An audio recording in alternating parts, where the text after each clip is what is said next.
Nova, welcome back. We're back for another segment of Nova Unplugged, the segment where you are the client and I am the therapist. We're talking about why do you keep making choices that you ends up having to deal with? Absolutely, Tim. I'm all in. So let me just slip right into my client mindset here. All right, let's do it. No perfect client vibes. I'll keep it real and we'll dig into why I keep kicking those choices down the road. Let's jump in. All right, Nova, whenever you're ready, go ahead and start us off. All right, let's dive in. So, honestly, Tim, I guess if I'm being the client here, I'd say sometimes I just push those choices off because future me just feels like a different person.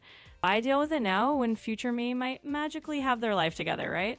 But hey, I'm open to a little pushback if you think I'm just dodging responsibility here. All right, do you think that maybe there's part of you is that maybe you're waiting for the right moment for things to line up for whatever the choices are that you're trying to make? That definitely hits the mic. I think there's a part of me that's sitting around waiting for some magical perfect moment when everything just lines up. But I guess that's part of the problem, right? Future me isn't going to magically have it easier if I keep waiting for that perfect timing. So I think you're onto something there. Because it can be scary when we're making choices, when we're making changes in our life, just waiting for that perfect moment. And can I tell you something? The perfect moment almost never arrives. Sometimes you just have to jump out there and take some action. And believe it or not, majority of the time, it ends up working out better than you thought. You know what? That's actually really fair. I've been waiting for this magical signal that never really shows up. So sometimes I guess you've just got to jump and trust that future me will be grateful I took the leap.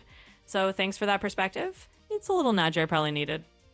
Well, and another thing to keep in mind is depending on what the decision is that you're making is if you're not in any real danger, then there's no real harm of making that decision. Even if things don't work out the way you wanted to, it's more than likely no harm, no foul, right? Another thing to keep in mind is make sure you have some good supports to be there for you in case things don't go quite that well and help you get back up on your feet.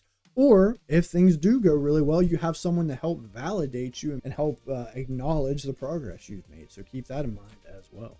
Absolutely, that makes a ton of sense. I guess it's a good reminder that most of the time, the stakes aren't as sky high as we make them out to be in our heads. And having a support system to either catch you if things wobble or cheer you on when they go well is a pretty great safety net. So that's definitely something I'll keep in mind. Thanks, therapist Tim.